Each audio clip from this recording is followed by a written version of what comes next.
Hey gang, I'm Nikki LaCroce, and you're listening to Who the Fuck?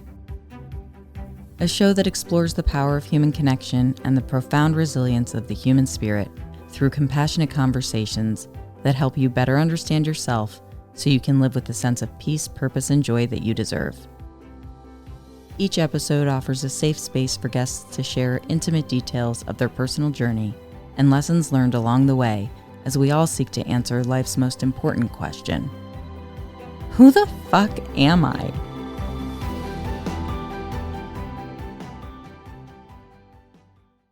Hi, I'm Nikki LaCroce, and you're listening to Who the Fuck. On today's episode, I'm sharing the mic with Alex Ball, who's here to share his unique story about battling opioid addiction while learning that his young daughter has cancer and ultimately making the decision to stop hiding his addiction and start his path to recovery. Alex, welcome to the show. I'm so happy to have you here, and I'm so happy we connected. Thank you so much for having me, Nikki. In the short time that I've gotten to know you, I can tell you you've already been you've been a blessing in my life already. You're awesome. I'm Thank you excited so to talk to much. you. Likewise, this is a really vulnerable topic, and I know it's a topic that will resonate with a lot of people, whether listeners have experienced any sort of addiction themselves or someone they know and love may be going through something or have gone through something. It's definitely an experience that touches a lot of people and their lives. Would you mind just starting by telling me a little bit about why you wanted to share your story? Yeah, I think I wanted to share my story because I think that one of the reasons why my addiction became as bad as it did become, and things in my life were really hard for a few years, is because I wasn't willing to be honest with myself about some things, and I wasn't willing to be myself. I wanted to be this version of a man that I thought I was supposed to be, and because of that, for because of that, I went through hell, and I put my family through hell, and I wasn't there for my daughter in certain situations when I needed to be there for my daughter, all because I was trying to be somebody that I wasn't. And the second that I changed and I started being myself, my life became so much better, and I was able to be there for my family. And I think that happens with a lot of people. So I'm just really excited to share my story and hopefully help a few people maybe be willing to be themselves a little bit and make the world a little bit better around them. Yeah, I love that sentiment, and I can completely understand that reasoning. Being able to show up fully and really acknowledge the experience for what it is. I think it's probably pretty easy to try to move forward without staying too attached to the past when it's something that is very traumatic and ultimately has such a massive impact on your life. But at the same point in time, it's pushing it down just doesn't make it go away. And I think that's where, when we first spoke, you shared that you were introduced to painkillers at age 11 because you had a football injury. And Yeah. so that was at a very young age, you were exposed to something that ultimately sent you down a path in the long run that I imagine you probably didn't anticipate, probably because you No, couldn't not at at all. that age, first and foremost. Yeah. Yeah. But to be even just looking back on that now, what was that experience like for you at such a young age? I hope that in people hearing about my history a little bit and seeing how things got started and everything, I hope that people that have loved ones that are going through that can understand a little bit why things happen the way they do. And maybe that can help them with their loved ones as well.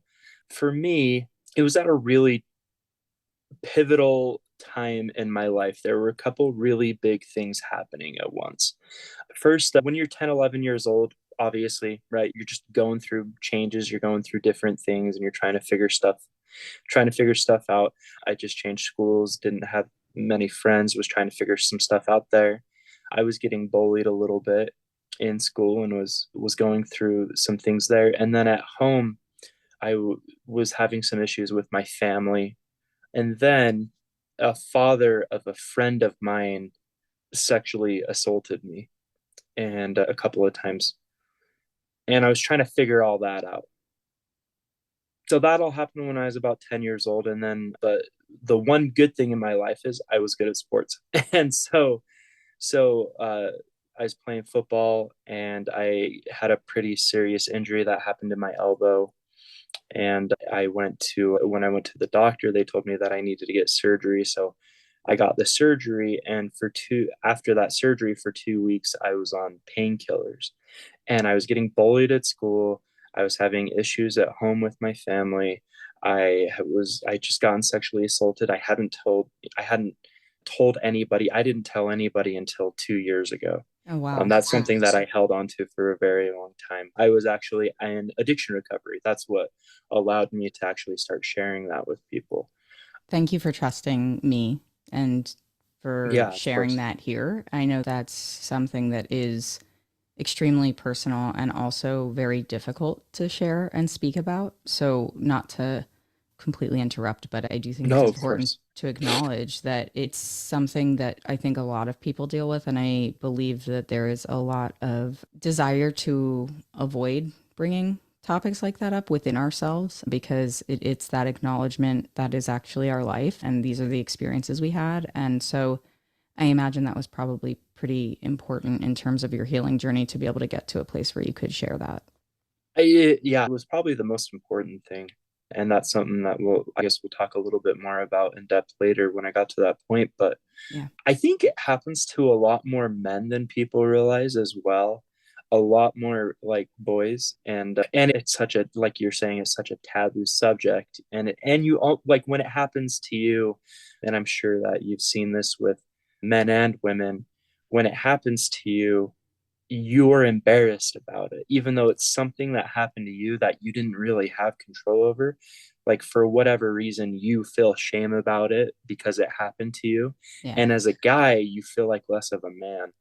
And so I'm trying to deal with all of that, have the surgery, and I start taking these painkillers. And yeah, obviously it helped with the pain. And if anyone that's ever taken drugs or been high or anything like that, it feels great physically. But more importantly for me, I'm 11 years old. I start taking these pills, and all of a sudden, all this crap that I'm going through goes away. And I'm not thinking about it anymore while I'm high. I'm nicer to people. I'm nicer to my family, I feel like, when I'm high. I, Do you think for, that that was because you were distracted? Like you didn't feel like the intensity of what you were going through? yeah, for me, and I know for other people that I've talked to, when I get high, my insecurities go away. I don't think about any of the things that I'm normally insecure about when I'm high. And I don't think I'm really myself, but I feel like I can act like myself when I'm high. So I actually, while I was still on painkillers for like a week, had to go to school because I had the surgery during like a school break or something, and was taking painkillers when I went to school. And during that week, all of a sudden, I had friends, people liked me, all this stuff, because I was high and I didn't have many insecurities and I'm happy and not a lot bothers me. And all of a sudden, so all this happens. In my mind, I know I'm addicted, even though I didn't get any more painkillers after that 2 weeks. But addiction is so much more mental than it is physical. And I knew Even at that age, you feel like you were like immediately. keenly Yeah. aware. Yeah. I knew that I loved those pills and I loved that feeling and I wanted that feeling again. It was a weird feeling. It was kind of a scary feeling, but it was also an exciting feeling to know, okay, this thing can fix a lot of problems for me, you know? Yeah. Yeah. It Did didn't you? really fix problems, but it felt like it did. Yeah. Well, I think that's an important point to make, right? That's probably like the crux of most addiction is that it feels like it's doing the service that you want it to do, but it's masking more than delivering like a healthy result. I mean, again, such a young age. So, like the fact that you were aware of it and it was helping with these insecurities that you had, it was helping you manage the emotions surrounding events that were going on with your life. Do you feel like there was like a before and after for you in those moments? Oh, absolutely. It's hard to explain and exactly put words to it, but everything changed at that point. Yeah. I'm not exactly sure how to put words on it, but there was a change. There was a change. Yeah, I'm curious. made a comment earlier, and when we initially spoke, that there was a bit of like the perception of masculinity that factored into sort of your path towards having this addiction. Hmm. Do you feel like that was something that you felt at that point too? It was the result of a sports injury. So I'm curious if that environment that you were in from an athletic perspective also sort of weighed into your feelings about like yourself and your self esteem. Absolutely. At that point, I loved to sing. I loved theater. I didn't admit it to anybody, but I loved theater. I loved cooking. Like, I've always loved to talk, but I like talking about feelings. I loved hearing people's stories, all things that I'd say probably are traditionally not necessarily masculine things. Hmm. I disagree with that. I Yeah. think a lot of us nowadays, as we evolve and things, would disagree with that. But at the time, yeah, I felt like I had to hide who I was. I remember trying to figure everything out, thinking like, what if I'm gay, or what if that's who I am, just because I have different interests, and there's some things that I have. Obviously, for me, no, I guess not obviously, but for me, I found out that wasn't the case. I Yeah. wasn't homosexual. But the fact that that even popped into my head, that I had these interests, so what if I was gay? I was trying to figure out who I was. You know what I mean? Yeah, of I course. love sports. It's not that I did sports because I was trying to hide behind them or anything. I loved sports, but I felt like I couldn't be who I was. Yeah, that makes sense. I But when mean, I was high, that wasn't a problem anymore.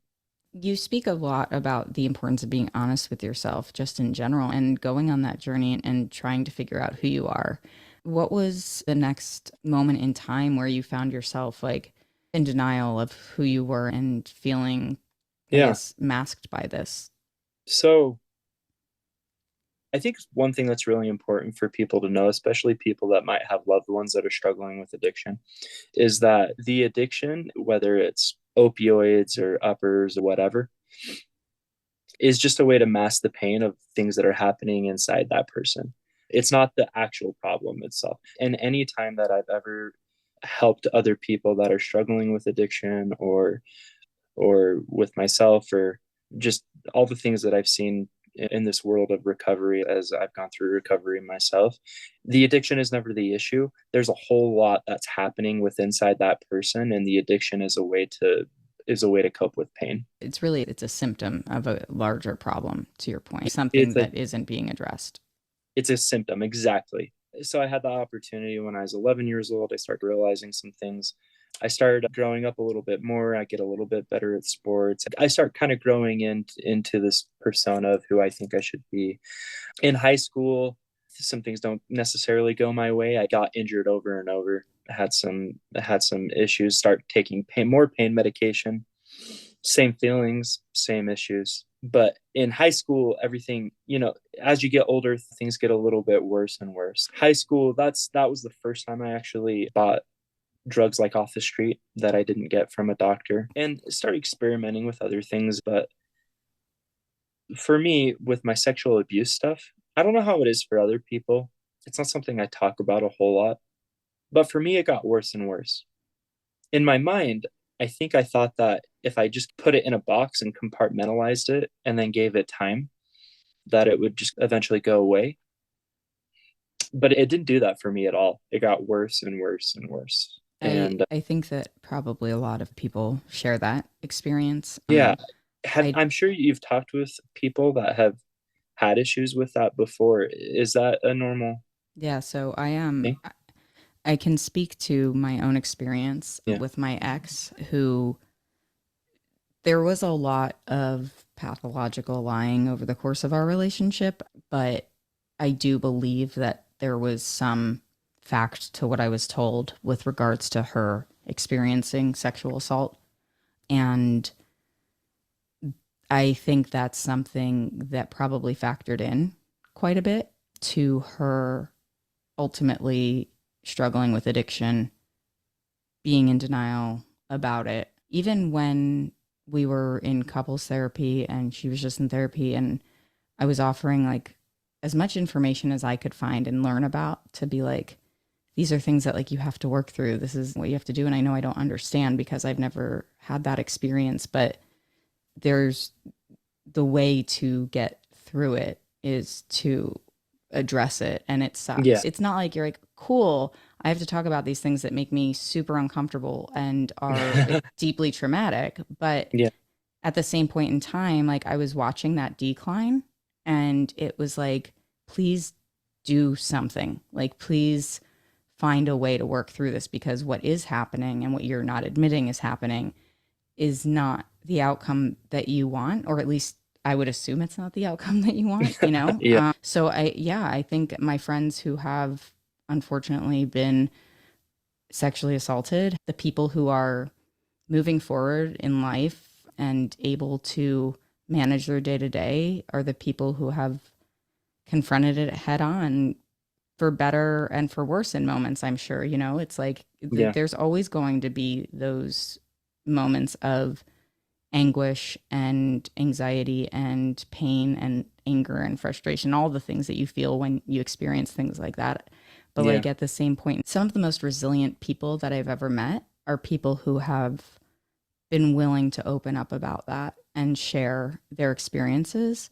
And I think it also is a matter of having a safe support system that you can communicate with, and also not feeling obligated to share, feeling out sort of the situation and being able to say, this is what I'm comfortable with right now and this is what I Yeah. can share, and knowing like what your boundaries are with that. Because even with my own experiences, and not related to sexual assault but just in life, Yeah.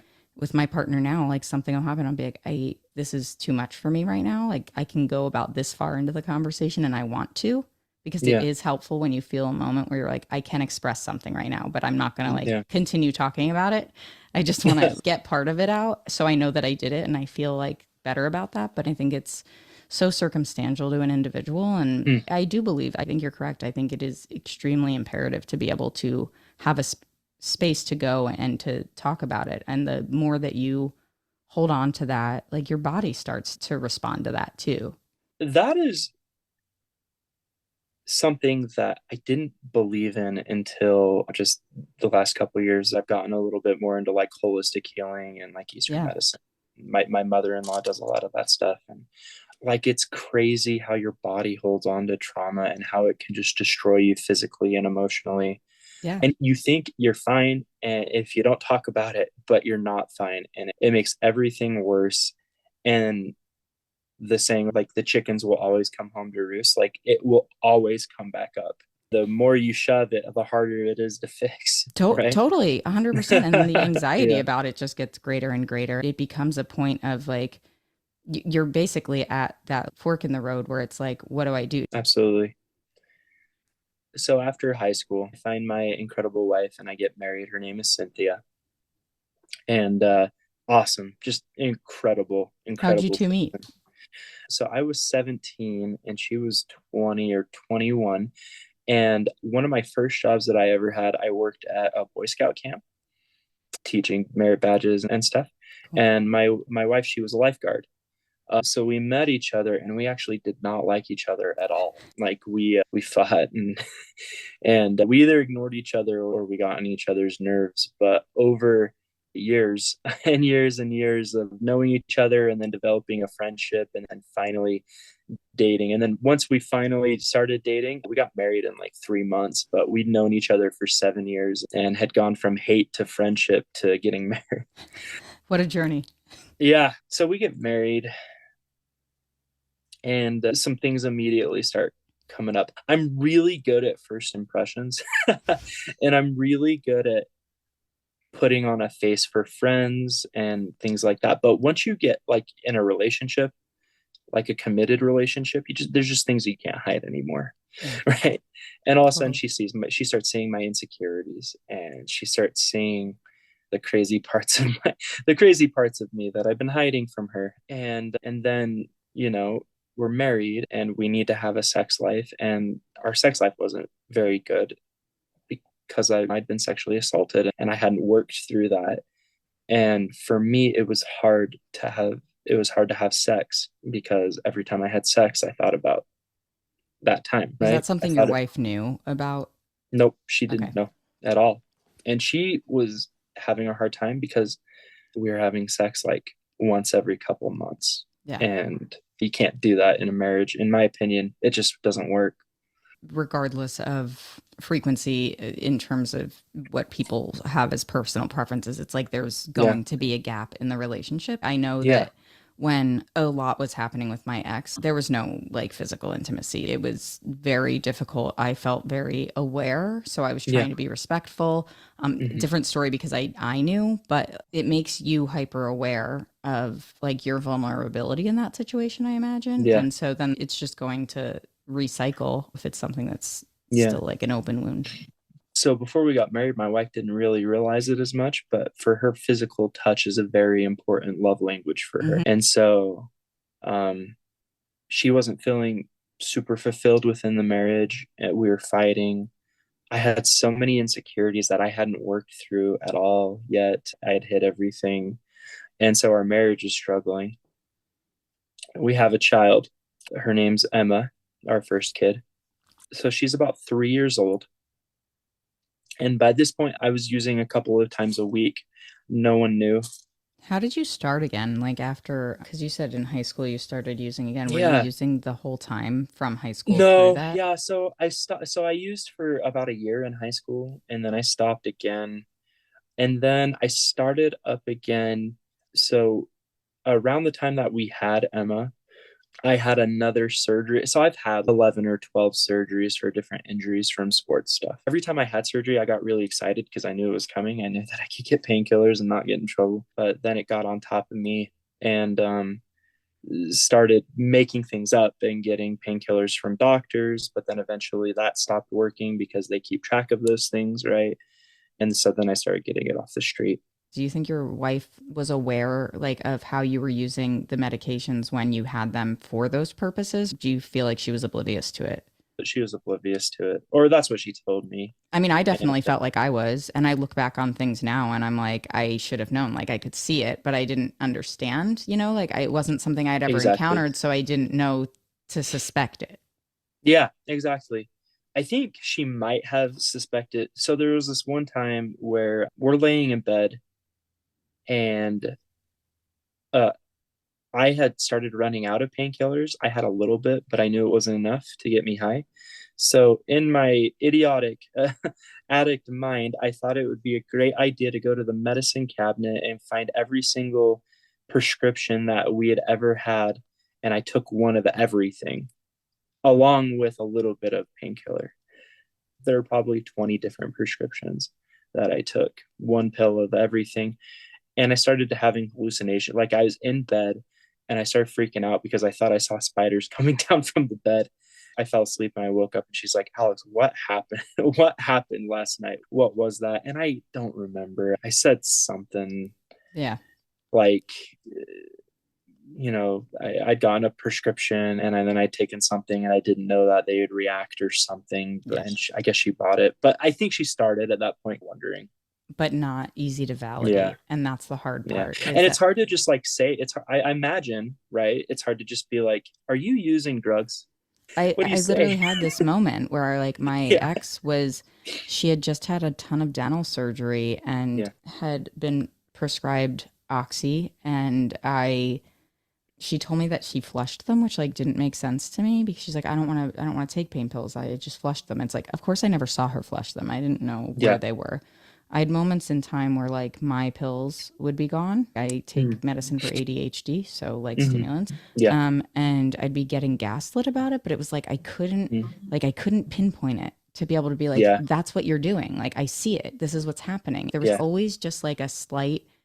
There was just like enough doubt in my own mind to not be like, Totally. I know for a fact this is what's happening. And then when I Totally. got to that point, the denial was extremely substantial. So it was like a completely different story. When she had been prescribed the oxy, I was sitting with her and she was like really like nodding off. Looked really messed up. She was saying something about having taken oxy. And I was like, did you take it? Do you have any? Like, where are Mm. you talking about? And then she just laughed it off and then nodded off or whatever. And then the next day, she actually ended up having a seizure in my arms. Like, it Oh terrified the gosh. shit out of me. I had no idea Yeah. what was happening. This is the thing. She was having reactions to things that were happening, but like I didn't have the full context. So it was like To me, that wasn't response to drugs. That was response or withdrawing. I couldn't connect the dots because I didn't have all of the information. And Yeah. honestly, saying it out loud right now gives me a little bit of grace for myself because I do look back on those moments and think, God, how could I not fucking see it? Like it was right there, it was in my face. And Yeah. it's like, yeah, but I had 40% of the information I needed to come to a rational conclusion about it, you know? Yeah. So as you start becoming an addict, and I feel like a lot of addicts might naturally, like if you're naturally going to become an addict, then you might naturally be able to manipulate the situation. I feel like a lot of addicts are good manipulators. It's just like, how do you go to somebody you love and start accusing them of having a drug addiction? And then if you even did, or even if you did bring it up, we would find a way to make you feel bad about it for bringing it up. This literally happened. I want you to keep sharing, but I Yeah. am going to just make a comment real quick. Yeah. Please. So I had gotten to a point where I was like just in disbelief about a lot of things that I was being told. I was very Yeah. aware that other things were happening. She was claiming to be dissociative, but I think that was just leaning into me speculating that was the case and trying to understand what was wrong from a mental health perspective and trying to help. And Mm, I think I like fed ideas. yeah. Um, and one night, like she had totaled three of my cars in like a year and a half and Oh no. almost totaled a Because of fourth being one. high? I'm going to say yes because Probably. one of those was a DUI that like she That's right. claimed wasn't a DUI, and I advocated. I was like, no, I Yeah. just fought in her corner. I was like, she takes Xanax. That's what it is, you know? And then Yeah. the next one was this random story about being abducted by people, but there was no proof to that. And there was video footage at a 7-Eleven where the police found her phone and it was like, nope, she wasn't under any sort of duress, like really insane shit. And Yeah. then the last one that was like the thing for me was those things should have been the thing, but they weren't. I had Yeah. dash cam footage, not of her, but you could hear the audio and I could Hmm. see everything ahead. Yeah.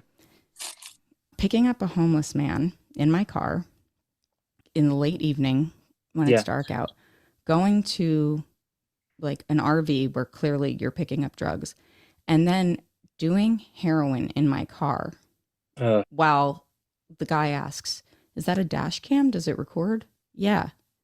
And I was like, and I was watching this yeah. because that night she crashed my car, but didn't total it, crashed my car several times on the way home. Yeah. Found out. I ended up having to go pick her up because we only had one car at the time. So I like grabbed a lift to go pick her up. What was her And excuse?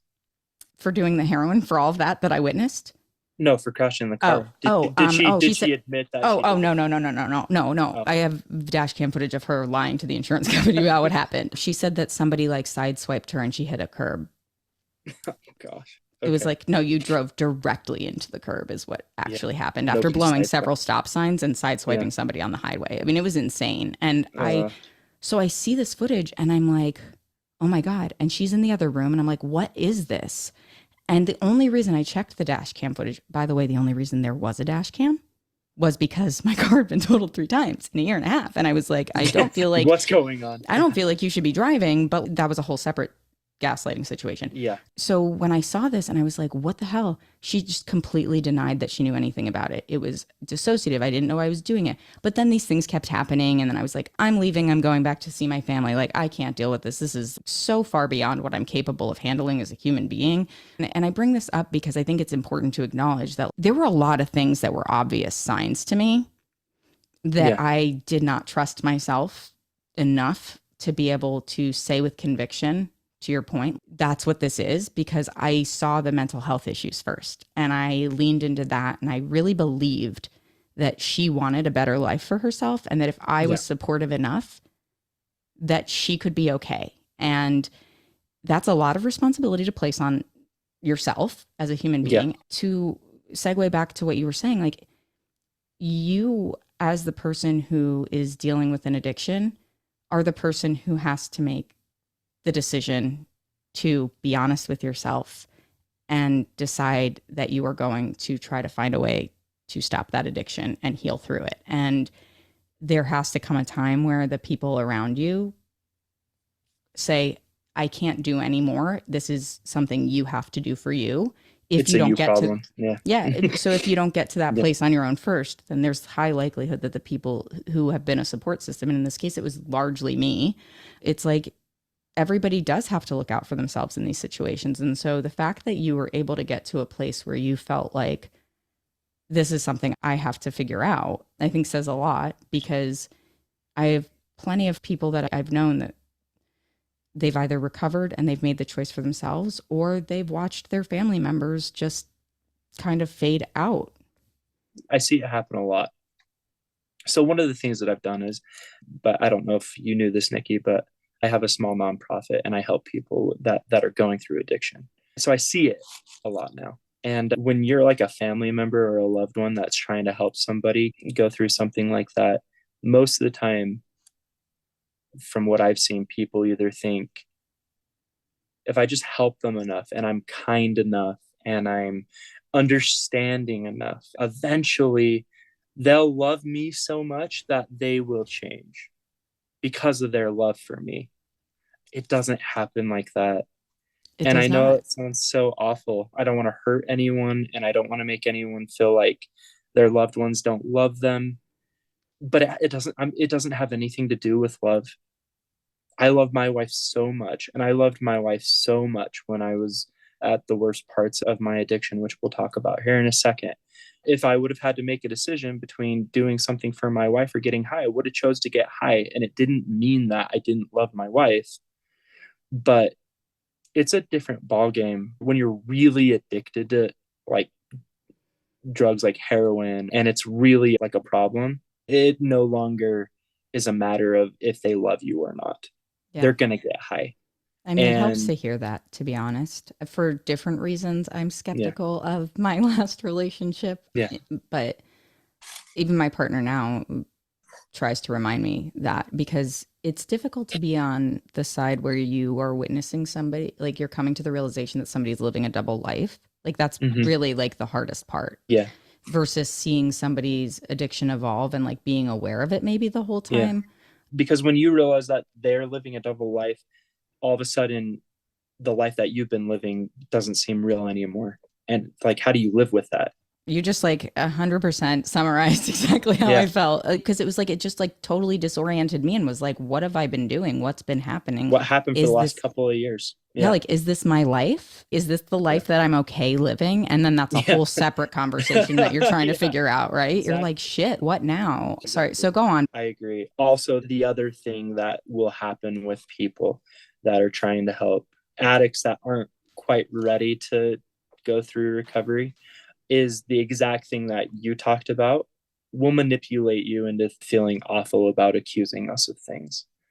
And if there's one piece of advice that I can give to somebody that has a loved one that's going through addiction issues but hasn't admitted it yet, or maybe they're just not quite ready to go through rehab or whatever yet, don't let them lie to you and don't let them manipulate you. Like, you are smart enough to know what's going on. Yeah. And if like pills are missing. We all keep track of our prescriptions. We know better than that. Don't let them lie to you. Don't let them lie to you about stuff, and don't let them manipulate you into feeling bad you're not doing anything wrong by trying to help somebody because there's an obvious problem. It's so hard. I can't imagine what you or my wife went through. I just, I mean, vice it's so versa hard to, too. You know what I mean? I appreciate that a ton. I think that the empathy is what kept me trying for so long too. You know, it was for a very long time not about what was ultimately an obvious addiction, but it was seeing somebody that I cared about not being okay and trying to figure out how can I help you be okay, and realizing that at some point maybe that person didn't want help or didn't want to try harder than they were trying. Maybe they were comfortable with where they were at. And to your point, don't let them lie to you. That was the breaking point for me. I had that moment where the final interaction that we like really had was her physically assaulting me. And mm, because I saw her cell phone with like clear indication that she was talking to somebody about getting drugs, and our address was there. I had just gotten mm-hmm, back after losing my mom in like less than 24 hours and mm-hmm, of being home. I said to her, I was like, just admit it. Like, this is about drugs. Like, just admit it. Like, I can see it. It's right there. And it was like, no, it's not. No, it's not. It's my lawyer. And I was like, you don't text a lawyer any of these things. First of Yeah, all, she was like, what's that? Like, yeah, the person texting her was like, what's that bitch doing? And I'm like, I don't think that's a lawyer. yeah. Or a really bad one. You Exactly. should It's get a like, different one. well, yeah, yeah. But it's like, Yeah, you're so committed to the lie. Like, at that point, I was just, what do you do as the person who has been trying to help for so long when it becomes so, so obvious that there's no reasoning, there's nothing that you're going to do? It was such like a finite moment where it was like, this is it. This is the best that you could have done. Call it, get out of the situation, help yourself. You can't help somebody else right now. That's the line in the sand. And I think that leaving for a few months before that was really critical for me. And one of my best friends before I went back said to me, come back detached, because if you come back with a sliver of like sentiment open, like she's going to slip in there and she's going to manipulate you, and you need to be able to determine that that's happening. And so to your point, and like, exactly. don't let them lie to you, it was like literally given no choice. It was like, you're literally flat out lying to me, and now my only choice is to call it like it is, because there's nothing else that can be said at this point. Exactly. So sometimes when families of like people that are struggling, they'll be like, why would they do this? Why would they lie about this? Aren't they thinking about the future? No, we're not thinking about the future in any way, shape, or form. We're not thinking about how the lies are going to come to get us. We're not thinking about how we're going to pay for our bills. We're not thinking about anything other than getting the next high. That's the only thing that we're really thinking about. And we're not thinking about how we're hurting the people that are around us. We're not thinking about anything else other than how do we get high next? And then once you get high, you feel good for a little bit. And then when you come down, the next thought is, all right, what do I got to do for that to happen again? And you'll lie, you'll cheat, you'll steal, you'll sleep with other people, you'll do whatever it takes to get that feeling again. And once, if you have a loved one that's struggling through that, if you're willing to accept that, you have to be willing to accept that. There's no rational thinking. They're not thinking about the future. They don't care that you're a loved one. They want to get high Yeah. until eventually you get to the point where things do change. So let's get to that part. So I'm starting to get high. We have a daughter, my wife. We're struggling in our marriage. Our sex life is struggling, right? All that kind of stuff. I'm getting high a couple of times a week. In my mind, I'm thinking it's only a couple of times a week. I still have a job. I'm still running a business. So my daughter, she's almost 3 years old, and she gets diagnosed with leukemia. That was a really tough night. I put her to bed around 9 p.m. She wakes up around midnight and she's freaking out and she's crying. She's screaming. She's in pain. She's telling us her legs hurt. So, leukemia is cancer of the bone marrow and the white blood cells. And your white blood cells are made in your bone marrow in your legs mostly. And what was happening is her white blood cell, there's so many not good cancerous white blood cells that were getting created all at once that it was making the bone marrow in her legs really dense, and it was causing like her bones to expand. And so she was in a ton of pain. We didn't know what was happening at the time. We were scared and worried, and we got her in the next day to our pediatrician. Thank goodness our pediatrician used to be an oncologist before he was a pediatrician, so he immediately knew. It took 20 seconds, and he said, hey, we need to test for leukemia. That must have So been just like a heart dropping moment. it was. So she goes to the emergency room because she's actually struggling really bad and her vitals are getting worse. And we're waiting for the test back, and the test come back and she has leukemia. So we live in Utah, and we happen to have a hospital called Primary Children's Hospital, and it's only like 30 minutes, 40 minutes away from where we live. And it's an incredible hospital. Love Primary Children's Hospital. Free plug for them. If you ever want to donate to a children's hospital, that's a great one to donate to. So we get up there, and all of a sudden, we have a daughter with cancer.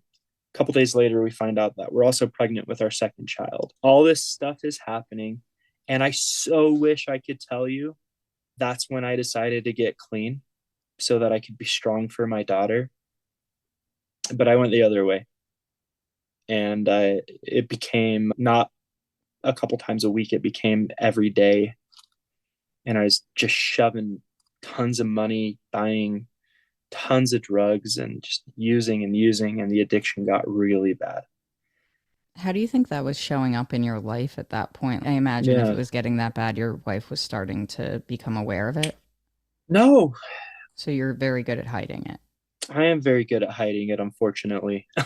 I mean, she knew something was wrong But you're also there's so much because, emotion happening at that point too. I imagine it's like there's such a yeah, like a collision of things going on that it's probably would have been hard to pinpoint. yeah, she knew something was wrong because I would come home from work and immediately just go up to my room and fall asleep because I was high. She thought it was depression, and it was partly depression, but also from using. And I would do things like I tell my wife I have a late appointment or whatever because I own my own company, and I had to meet with people. I'm going to be home late tonight, just go get drugs, and then I'd go to the park in my car and get high or something.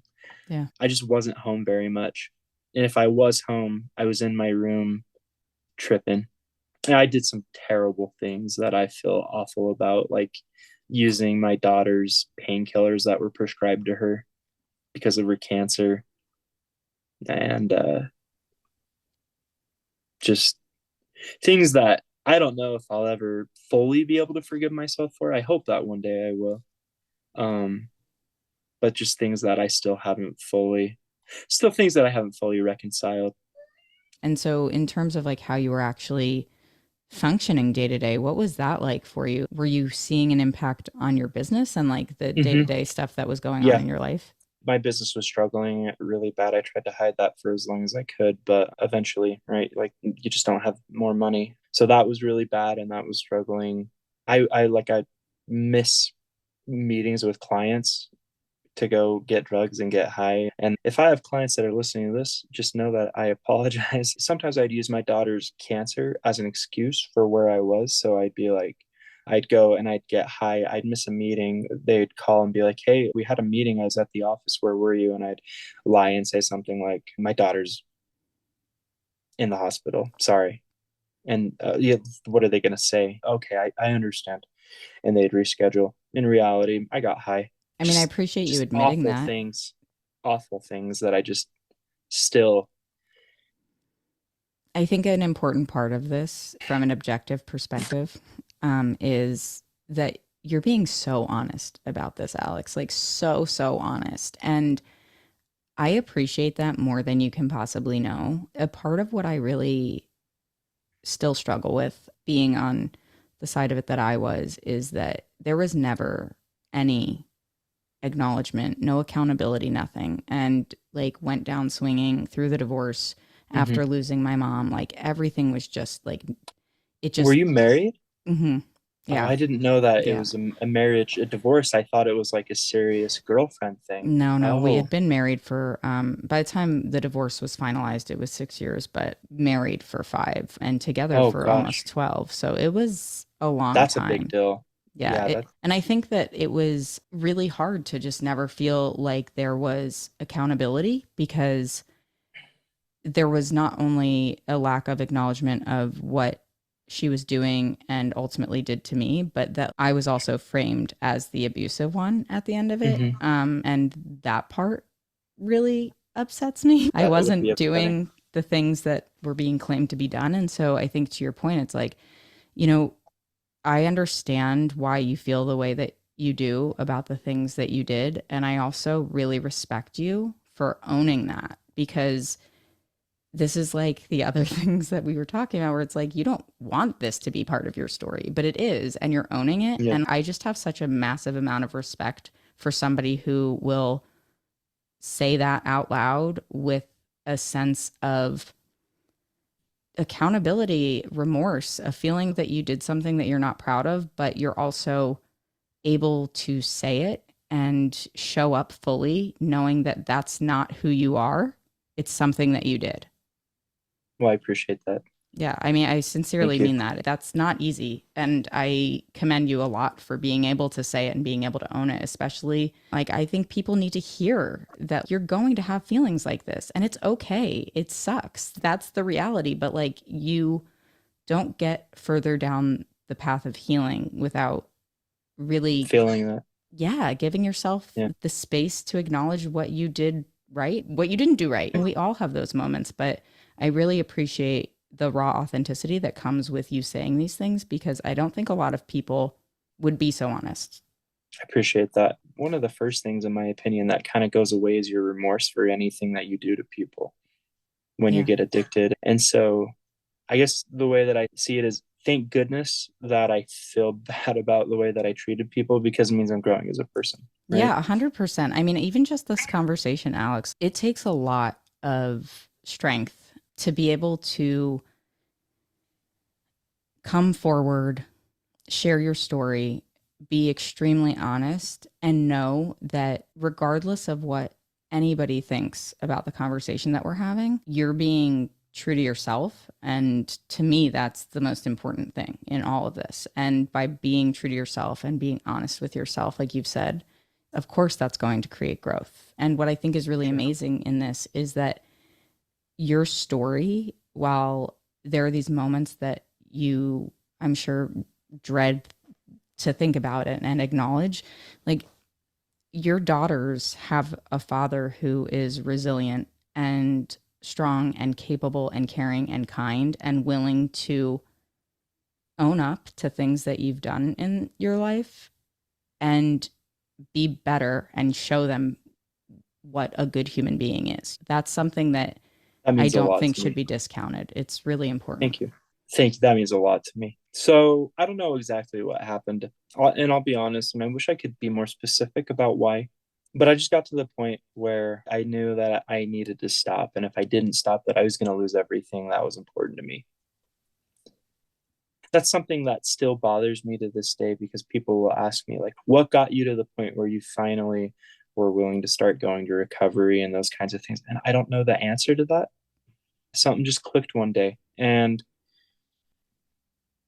I just finished some drugs and I just made a decision, okay, gonna I'm not gonna go pursue it anymore. I'm not gonna use, I'm just gonna stop. Now I think I should have probably done it a little differently. So it was a Friday, decided I was gonna stop. So I get through Friday, no, nothing serious, no big deals, no serious withdrawals, anything like that. Saturday morning, I start feeling it a little bit. And then my wife and I and our two kids, we're going to go up to my in laws a few hours away. And they do something once a month called family dinner. So everybody goes up to the grandparents' house and we stay for the night, have family dinner, and just kind of hang out as a family. And during the drive, it really starts hitting me the withdrawal. I'm breaking out into sweat. My wife is asking me why I'm like intense sweating. I told her it was because I was in pain. Like I told you, I've had a lot of sports injuries. For me, what happens is every injury that I've ever had, when I'm withdrawing, it's like my body knows how to get me to use. And every injury that I've ever had pops up again. And it's like it just barely happened all over again. And it feels like every single injury that I've ever had, I have arthritis in all of my joints as well now because of sports and stuff. And all those things, all that pain starts happening at once. And it's just like waves of pain over my body. So that's happening. And then the mental side of it too. It's hard to explain when you're like what it's like mentally when you're in the middle of it, but it's really intense mentally and emotionally. So we get to my in-laws and I ask if I can go lay down in one of their upstairs bedrooms and I go and I lie down. And it's getting worse and worse. I get through that day. I get to the next day. That's when the family dinner is on Sunday. I'm just lying upstairs in bed the whole time. I'm sick. I'm throwing up. At this point, I'm throwing up constantly. I started planning my suicide. I don't know how in the world, after years of struggling with addiction, but I had actually gotten a doctor to prescribe me pain medication, and she had prescribed me 60 pills. And I knew that that was enough to kill me. I looked it up online and I had done the calculations, and that was going to be available the next day on Monday. And I thought, okay, I'm going to get through today. I'm going to go get that prescription and I'm going to take them all and I'm going to be done. And I didn't feel like I could handle it anymore. Um, for me, I'm a religious person, and while I was lying up in bed planning my suicide, because one of the things that people don't realize is if you go and you take a whole bunch of pills, especially opioid pills, sometimes it won't kill you, it'll just make you brain dead, but you're still alive. And I really didn't want that. I really didn't want that to happen. I didn't want to be a vegetable and trapped in my body. So I was really afraid of that. So I did the calculations, realized it should be enough that it would kill me. So I'm lying there, and in the room that I'm lying in, there's a picture of Jesus on the wall. And I look up at that picture and I go, Jesus, I'm gonna kill myself tomorrow unless there's something that you can do right now. If there's something that you can do right now to make the pain a little bit less or to get me through, then I'll consider not doing this. But if I don't get some sort of relief, I'm done. I can't do this anymore. And it was a lot of stuff. It was the addiction and it was the withdrawal, but it was also just like I had been hiding from my family for years and I'd lied so much. And that guilt was hitting me. And it was this idea that I thought that when I told my wife what was going on, I was for sure that she was going to divorce me and I was going to lose my family and my kids. And I just didn't see a reason to live anymore for that moment. So I prayed to the picture on the wall. And 2 minutes later, after I do that, my mother in law comes up the stairs and she goes, Hey, Alex, I just want you to know, you know, that I'm big into holistic healing and I've done a lot of training in that world. One of the things that I've learned how to do is foot zoning. And foot zoning is where you go and you're able to manipulate somebody's energy through their feet, through different massage techniques through their feet. The idea is as you touch certain parts of the feet, it connects to other parts of the body. And through massaging and different things, that energy can help with pain or help fix things in the body and stuff. At this point, I was so desperate. I thought she was crazy all the way up to this point, but I was so desperate. I said, sure. She started doing it, and literally 5 minutes into the foot zone, like the my all of my pain went away for a few hours, and that was what I needed to not kill myself at that point. It's Was a just that very moment. significant, yeah, it's a super significant moment. It was amazing. It was one of the craziest moments of my life. To this day, it's one of the craziest moments of my life. And ever since then, I've actually gotten really into learning more about like holistic healing and Eastern medicine and stuff. And then from there, I was able to stop cold turkey for about a month and a half. Thought I was done with it. At that point, when I told my mother in law what was going on, I told her I hadn't told anybody and I'd appreciate if she let me do that myself. And she said, yeah, that's fine. And she was amazing. And when I told her and she accepted it, and then she helped me with the things that she did, there's just this all of a sudden there's this mindset shift. It was like, oh, I was completely honest with her. She doesn't hate me and she helped me. And like maybe it's not as bad to be honest about this as I think it's gonna be. Yeah. And that's what I needed. So on the drive back from my mother-in-law's that Sunday night, that's when I told my wife and I said, hey, this is what's been going on. It's been happening for this long. Told her everything that I needed to tell her. And she was amazing the way that she handled it. I think it was because I was honest with her when started telling with her. Like I told her everything. I didn't hold anything back. What was her initial response when you told her?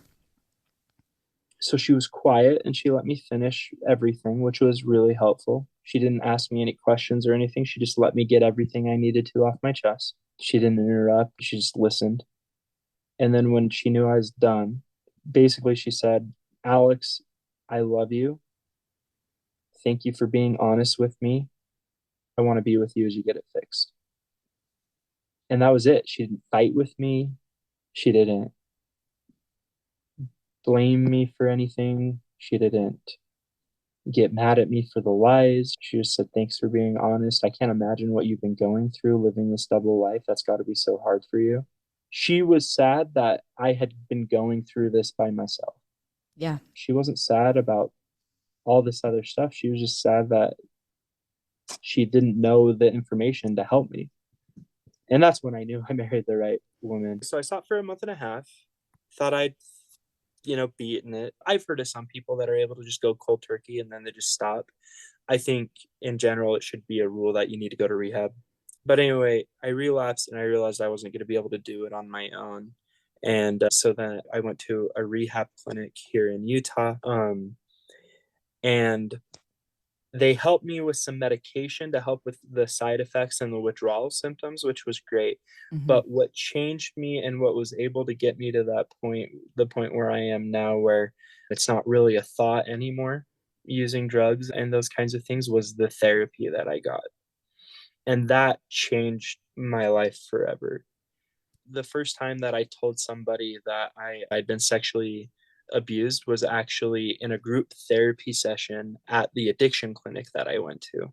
I'd recommend that when you go to an addiction clinic, that if you don't feel comfortable with the people that are working there, or if you don't feel comfortable with the therapists or any of it, that you go find a different one, because you got to get really vulnerable and you got to do some really hard work and you got to do some really emotional things to get clean and to really take advantage of everything that you can take advantage of when you go to an addiction clinic. And if you're not comfortable, you're not going to open up.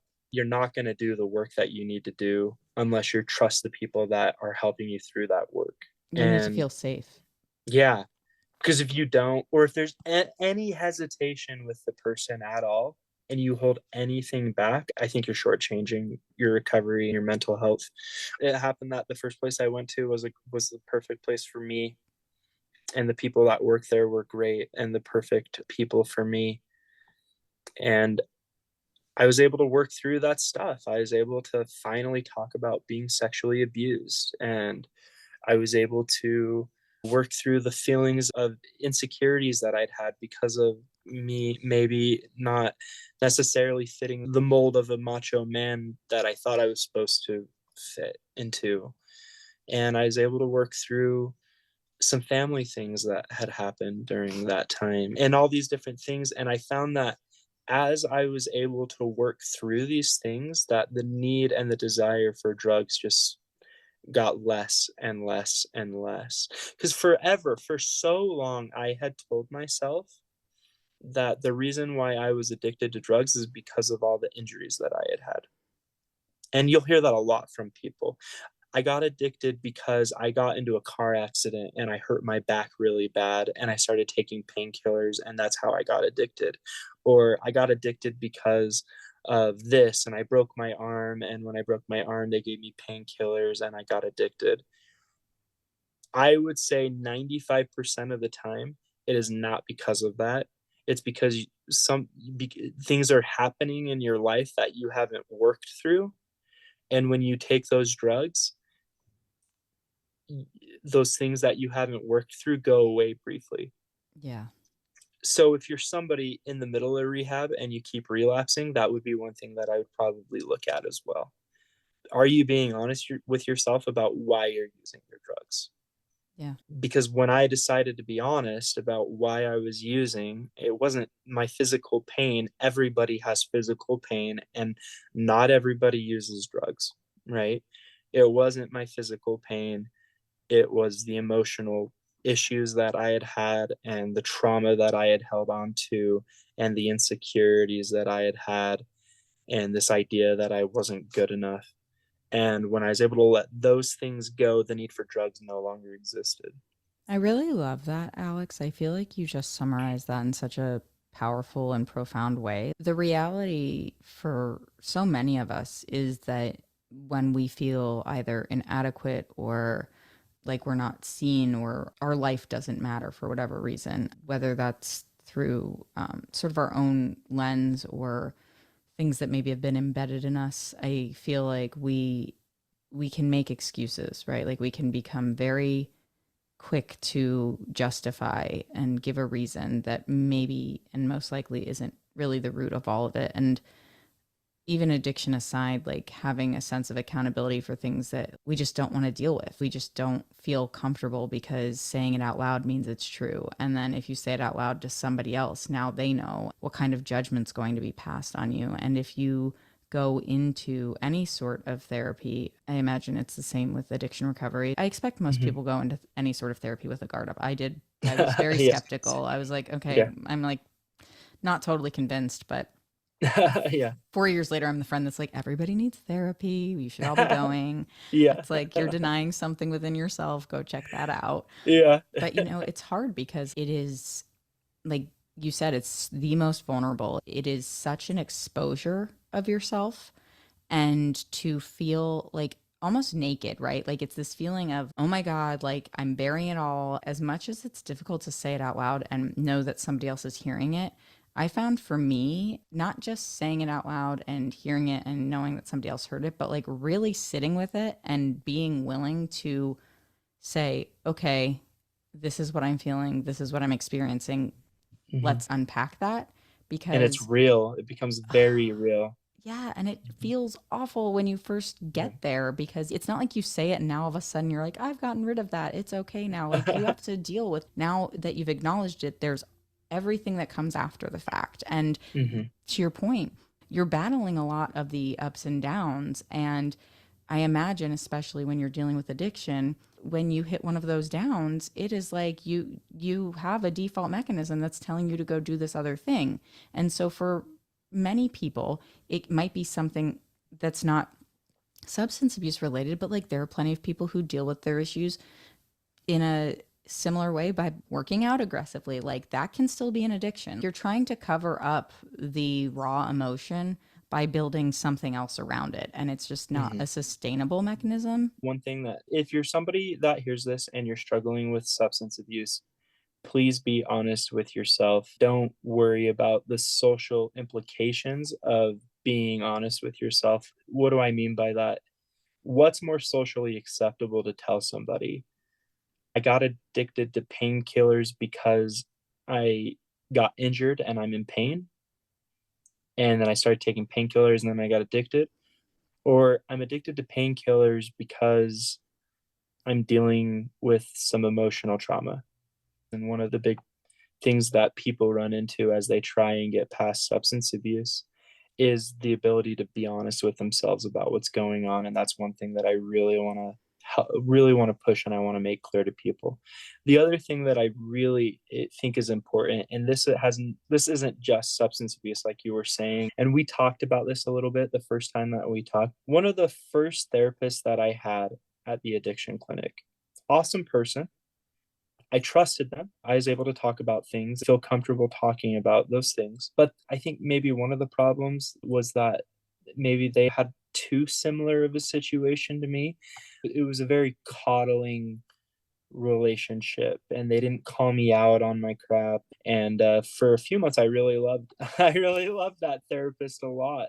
But finally I kind of started realizing that we weren't getting anywhere. And then I had another therapist, and this other therapist that I love this therapist to death, and they're one of the closest people to me that will probably ever be in this world. But we have gotten in fights during therapy sessions because he's been willing to call me out on things that I didn't want to be called out on. But I trusted him enough that I didn't walk out of the room. If you're going to therapy, you gotta find the right therapist for you, For sure. whether you're in addiction or not. And the right therapist for you might not be the therapist that's going to coddle you. That's just my opinion. I agree with you. I think that I that's think, important to acknowledge. I mean, my ex, I think a big problem was that the therapist that we were seeing as a couples therapist first then started taking her on simultaneously. gotcha. The whole thing Yeah. shouldn't have happened the way that it did, but Yeah. suffice to say, I would be questioned by my ex, "Do you feel like your therapy with this person's working?" And I'm like, the only time I ever said I didn't feel like it was productive was the first session I ever had because I just wasn't sure yet. And Yeah. this was years after the fact, but this other therapist that we had stopped seeing as a couples therapist, I think is an important note there, is Yeah. that like she knew about all of these things that were happening and she continued to justify the behavior. and citing that like she's been through so much, you don't know what she's been through, it doesn't just heal like this, da da da da. And it's like, I get that. But I'm going to you for therapy too. Yes. And Yeah. also the fact that like my ex would say to me, like, well, I'm getting better. And I'm like, there's no way you're actually getting like there's whatever you think is happening is most definitely not happening, because if you were healing, I wouldn't still be finding these things out about your usage of various substances.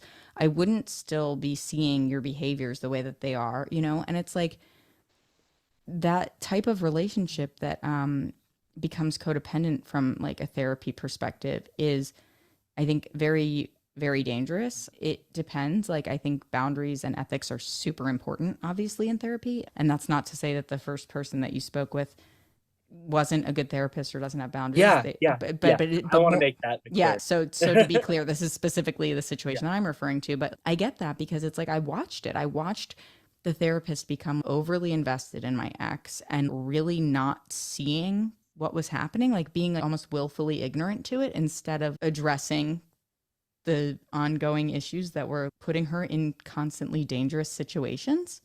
And that part's really scary to know that, like, you're sort of enabling somebody to keep doing what they're doing if you're not calling them out on it. And that was, I think, reflective of what you said with like, don't let people lie to you. If you feel like they're lying, like, call it out. Yeah, That's just as important when it comes to a mental health care provider. absolutely. What have you seen for that as far as like mental health care providers, therapists, like when finding one and when going to therapy, is there any advice that you would give people? That's a great question. You know, for me, it's like the first session might not feel like, you know, if that person's right for you. You might. Yeah. It could very well be. For me, it was really about being open-minded enough to say, I'm going to sit here and I'm going to be uncomfortable.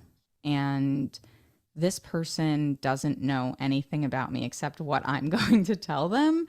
And that's a lot of responsibility as the individual who's being therapized. They're asking you to show up fully. And if you don't, to your point, if you're not honest, you're getting feedback based on limited Not, data yeah, points. exactly. And it's like you want them to have all of the data points that they can have to help you. And I think that the big thing that a lot of people are so averse to therapy, like why they're so averse, is number one, what you said, which is like they feel like they haven't found the right person and then they just stop. Definitely try to find somebody Yeah. else. And also, Not all therapists are created equal. Yeah. correct. And the other thing too is if there's something specific that you're dealing with, try to find somebody who shows that they specialize in that. It was important for me to find somebody who knew how to deal with high anxiety and ADHD. These were things that were extremely difficult for me at the time when I started going. And I made sure that anybody that I was vetting at that point had at least those qualifications to be able to Yeah. understand where I was coming from enough. How did you vet them? So I basically, honestly, I did a real thorough investigation via Psychology Today. Yeah. You can filter by certain things, which is really helpful with that. And Yeah. some people even have like videos. So it's like if you can get like maybe a little sense of who that person is before you end up talking to them, I Yeah. find that really helpful. The other Yeah. thing is I think like the methodology, right? Not every type of therapy is right for somebody. For me, talk therapy, because I just am by nature clearly a talker, is good because I just need to communicate and express, Yeah. right? But, you know, I mean, my therapist also does equine therapy, which it's like, this is really good for helping people with trauma. So I think that it's a matter of just, do you need to maybe do EMDR? So like eye movement desensitization Desensitization. Yeah. reprocessing. I felt like it was super Yeah. effective. But If that's a very specific trained thing that a lot of therapists aren't trained in. And correct, some will say they're trained in it, but they're not actually certified. check their credentials. Yeah. Yeah. But yeah, I think that to your point, it's like just really knowing why you're going is important. And if Yeah. you don't know, let's put it this way, why you're there will change while you're there because you're growing and you're learning about yourself in the process. And so if you have the ability to find somebody that feels like a fit initially, ride that wave for a little bit and see if you feel like you're getting something positive out of it. Was it productive? Did I feel like I got something out of it? That's what I'm trying to understand, because maybe I felt like total shit, but I got I something out got of it. somewhere. Hmm. Yeah. So that's probably my biggest thing is like really putting in the effort, getting to a place where you can have your walls down. And I think the So, more comfortable you get and the more safe you feel, the more willing you are to be honest, both with yourself yeah. and with somebody else. I don't know if you can be honest with somebody else until you're willing to finally be honest with yourself, you know? I wonder with some people, they'll go to like addiction recovery because of like a court order or their families pushing them into it. But a lot of times in situations like that, it doesn't work. Those are a lot of times what happens with people that relapse. And maybe that's also with therapy as well. Like, can a therapist help you if you're not willing to be honest with yourself yet? I don't know. I think that's a fair question. And I would say probably not as much as you need. But You maybe think it's a there's good like, start. If you're willing to try, maybe it's still a good start. it's the evolution, right? Release information in the way and timing that feels right to you, but also understand that like you're limiting your ability to heal and grow if you don't eventually get to that place. If you're just going to therapy looking for somebody to validate why you feel what you feel, like that's the wrong approach. You need to go with the intention of growing. Otherwise, honestly, why waste your time? That shit's expensive. Yeah. Yeah. If you need somebody to validate, go find a friend Yeah, totally. and they'll go validate how you feel. Yeah, go 100%. go to lunch with a friend and they can go validate how you feel. If you want to get somewhere and improve, then go talk to a therapist and spend the money to do it. Totally. It's funny because you answered questions that I was going to ask in like lockstep with where I was going to ask them. So it worked out Yeah. perfectly. So I guess there's some things I want to summarize real quick. Go for it. If you are somebody that is struggling with addiction, you for okay, if you're somebody that's using and you're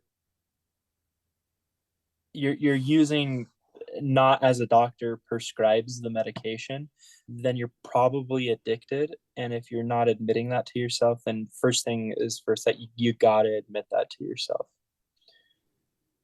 If you're a loved one of somebody that's struggling with drugs, it's not your fault.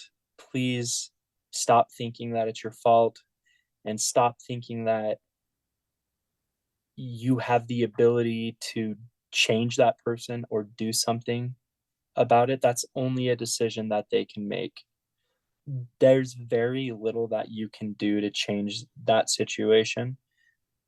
And if they keep using or they keep making bad decisions, it's not because you're doing something wrong. They're not going to change because of the things that you are doing. But when they are willing to change and when they are starting to be honest, no matter how hard it is or how much pain that they've caused you, once they really are being honest about stuff and they are willing to start changing and they are willing to start doing the work, then that's when you are as supportive and loving and patient as possible and promise that things can get so much better because I have almost committed suicide a few times within my recovery, but I've gotten to that point where I have an incredible relationship with my wife and an amazing relationship with my kids. I'm so much happier than I ever thought I could be, but it took a lot of work and it took a lot of time and it took years and years of working through stuff, but it's possible and you can make it happen. So Alex, I want to thank you so much for sharing everything that you've shared today. It has been I hope extremely, it's healing for you a little bit it because I know is. you went through some serious stuff.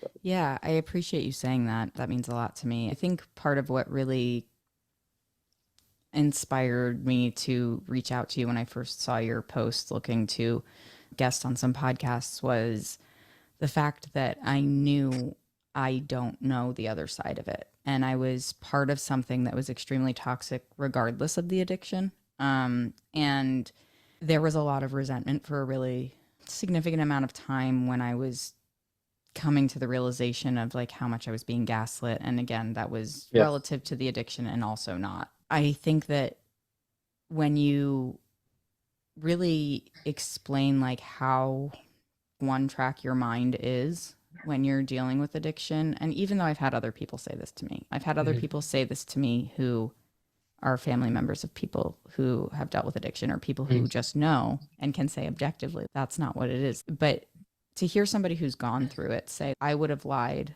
I would have done whatever I needed to do. It didn't matter that I loved somebody or didn't love somebody. It was just like, this is the thing that I was doing, and that was going to be what it was, period, full stop. And Hmm. like, to hear that from you and see you on this side of recovery, and see and hear the audible like gratitude and joy of where you are in your life right now is just so incredibly impactful. Like, I had to give a victim impact statement because of the domestic violence that occurred. And even before that, I had said, I want you to get the help you need, and I want you to acknowledge it. You need to do more than what you're doing, or you need to do something differently, because what's happening right now, this like persistent state of just falsehoods, it's just not serving anybody. And like, I can extract myself from that situation. And thankfully, I have an amazing support system. You still are living a life that could be better if you chose that for yourself. You're a human being, and I don't want somebody to suffer that. It really gives me a lot of perspective on what cuts somebody so deep that they go down that path and they're not willing to pull themselves out of it, or they struggle so much to be able to. And it just really has been so enlightening to share this conversation with you. This is a connection that I have an immense amount of appreciation for. And just having only spoken this couple of times, I feel like you're somebody who is going to be in my life. I hope so. This Yeah, is absolutely. this is significant to me, and I think that it's a powerful conversation that will, I believe, help a lot of people. So I really appreciate you taking the time with me. Absolutely. Thanks for listening to Who the Fuck. And if you like what you hear, share the show with your friends, family, coworkers, or anyone else you think needs a healthy dose of introspection and raw authenticity. Feel free to rate and review wherever you get your podcasts. It's always appreciated. And you can also visit whothefck.com to check out more content. Plus, you can follow me on Instagram, TikTok, and YouTube at whothefck_pod to keep up to date with what's new in my world and for exclusive bonus content. Catch you on the flip side.